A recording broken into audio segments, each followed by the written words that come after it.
कांग्रेस देश की एकमात्र ऐसी पार्टी है जिनके नेताओं को स्वयं पता नहीं कि अगर आज आप कांग्रेसी हैं तो कल आपकी ही पार्टी के द्वारा आप गद्दार भी कहलाए जा सकते हैं। यहाँ पर भाजपाई होने या भाजपा का एजेंट होने का टैग भी लगाया जा सकता है। सिर्फ किस लिए?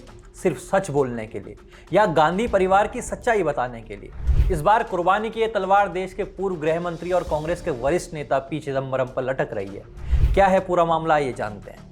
नमस्कार, मैं अभिषेक, आप देख रहे हैं द पैम्फलेट। दोस्तों, चिदम्बरम शनिवार को हिमाचल प्रदेश के कसौली पहुंचे थे। यहाँ खुशवंत सिंह लिटरेचर फेस्टिवल में पत्रकार हरिंदर बावेजा की किताब they will shoot you madam की चर्चा में शामिल हुए, जहां उन्होंने ऑपरेशन ब्लू स्टार को लेकर एक बयान दिया। किसी सैन्य अधिकारी का अपमान किए बिना मैं कहना चाहता हूं कि स्वर्ण मंदिर को वापस पाने का वो तरीका गलत था। कुछ साल बाद हमने बिना सेना के उसे वापस पाने का सही तरीका दिखाया। ब्लू स्टार गलत तरीका था। मैं मानता हूं कि श्रीमती गांधी ने उस गलती की कीमत अपनी जान देकर चुकाई। यानी उन्होंने इसे इंदिरा गांधी की एक पूरी गलती बताया। बस फिर क्या था, इधर ये बयान आया, उधर कांग्रेस में खलबली मच गई। कांग्रेस नेता राशिद अल्वी ने तो उनकी आपराधिक कुंडली खोलने का संकेतक दे डाला। राशिद अल्वी ने कहा कि ऑपरेशन ब्लू स्टार सही था या गलत, ये अलग बात है, लेकिन पी चिदम्बरम को 50 साल बाद कांग्रेस पार्टी इंदिरा गांधी पर हमला करने और यह दावा करने के लिए क्या मजबूर करता है कि उन्होंने गलत कदम उठाया। वह वही कह रहे हैं जो भाजपा और प्रधानमंत्री करते हैं। अब सबसे पहला तथ्य तो ये कि पत्रकार, लेखक, उपन्यासकार और इतिहासकार खुशवंत सिंह देश की चर्चित शख्सियतों में शुमार किए जाते थे।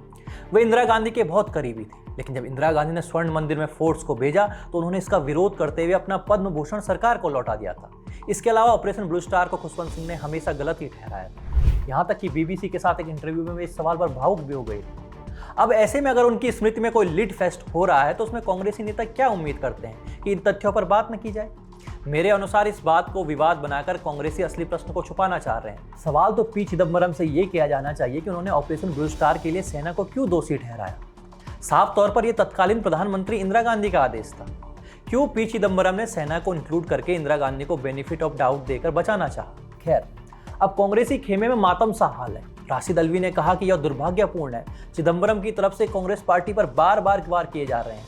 ये हमले कई संदेह और गलतफहमी पैदा कर रहे हैं। उनके खिलाफ आपराधिक मामले अभी भी लंबित हैं। मुझे आश्चर्य है कि क्या उन पर कांग्रेस पार्टी पर हमला जारी रखने का कोई दबाव है। सोचिए, जिन चिदम्बरम ने कांग्रेस पार्टी के लिए जीवन खपा दिया, उन्होंने कांग्रेस के फंड को बनाए रखने के लिए गमलों में गोभी तक उगा डाली, जिन्होंने अलग अलग मंत्री पद पर रहते हुए विपक्षियों को परेशान किया, आज उनके साथी कांग्रेस नेता उनके लिए इस तरह की बातें कर रहे हैं। और वो भी तब जब कुछ समय पहले राहुल गांधी ने स्वयं ऐसा ही बयान दिया था।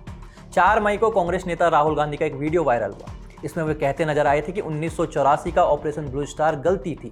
जो भी गलतियां 80 के दशक में कांग्रेस से हुई, मैं जिम्मेदारी लेने के लिए तैयार हूं। तो बताइए, जब राहुल गांधी ने यह बात कही तब राशिद अल्वी ने कुछ क्यों नहीं कहा? और आज सिर्फ राशिद अल्वी ही नहीं बल्कि पूरी पार्टी चिदम्बरम जी को किनारे लगाने के लिए तैयार है।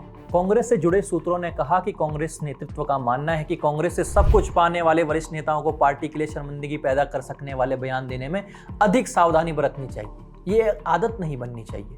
उन्होंने कहा कि वरिष्ठ नेताओं को सार्वजनिक बयान देते समय सावधानी बरतनी चाहिए, क्योंकि उनके बार बार के बयान पार्टी के लिए समस्याएं पैदा करते हैं जो सही नहीं है।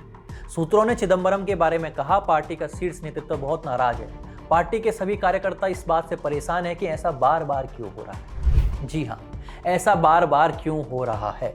ऐसा बार बार इसलिए हो रहा है क्योंकि समय समय पर कांग्रेसी नेता इंदिरा गांधी को सुनते हुए अंतरात्मा की बात कह रहे हैं। पर गांधी परिवार सोच रहा होगा कि शशि थरूर और मनीष तिवारी या फिर सैम पित्रोदा और मणिशंकर अय्यर कम थे क्या, जो अब पी चिदम्बरम भी सरदर्दी का कारण बनने लग गए हैं। इस महीने के शुरू में भी चिदम्बरम ने एक पॉडकास्ट में 2008 में मुंबई में हुए आतंकी हमले का जिक्र किया था, जिसके बाद देश भर में खूब हो हल्ला मचा। चिदम्बरम ने कहा था कि 26/11 मुंबई आतंकी हमले के बाद वे पाकिस्तान के खिलाफ जवाबी सैन्य कार्रवाई के पक्ष में थे, लेकिन अंत में उन्हें इससे मना कर दिया गया। चिदम्बरम का कहना था कि वैश्विक कूटनीतिक दबाव, खासकर अमेरिका के दबाव ने भारत के रुख को प्रभावित किया। अब गांधी परिवार के करीबी राशिद अल्वी रो रो कर ये सवाल पूछ रहे हैं कि पार्टी ने इन नेताओं को इतना कुछ दिया, लेकिन मुझे नहीं पता कि ये नेता पार्टी को बर्बाद करने की कोशिश क्यों कर रहे हैं। राशिद अल्वी जी को जानना चाहिए कि चिदम्बरम उम्र के इस पड़ाव में है जहां उन्हें देश को गर्त में ले जाने के लिए किए गए अपने कार्य याद आ रहे होंगे, और हो सकता है इसी क्रम में वे अपने एक प्रायश्चित के तौर पर ये सच भी कह रहे हों। शायद एक दिन राशिद अल्वी भी इस परिस्थिति में पहुंचे तो वे भी समझेंगे।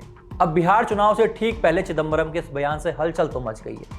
कुछ नेता पार्टी हाईकमान को चिदम्बरम पर एक्शन लेने की मांग कर रहे हैं। तो सवाल है, क्या पी चिदम्बरम को पार्टी से निकाला जाएगा? क्या कांग्रेस ने जगदीश टाइटलर, सज्जन सिंह और कमलनाथ जैसे सिख दंगों के आरोपितों को बचाने के लिए चिदम्बरम की राजनीतिक बलि देने की रणनीति तैयार कर ली है? सवाल यह है कि चिदम्बरम जी को पार्टी से निकाला जाएगा तो वे क्या करेंगे? क्योंकि वे एक नई राजनीतिक पारी शुरू करने की क्षमता में भी तो नजर नहीं आ रहे हैं। तो फिर क्या वे भाजपा का नाम थामेंगे? सवाल ऐसे कई हैं, लेकिन फिलहाल कांग्रेस को एक जवाब की तलाश है। वो ये कि चिदम्बरम साहब आप बेवफा क्यों निकले। आप बने रहिए हमारे साथ, देखते रहिए द पैम्फलेट। धन्यवाद।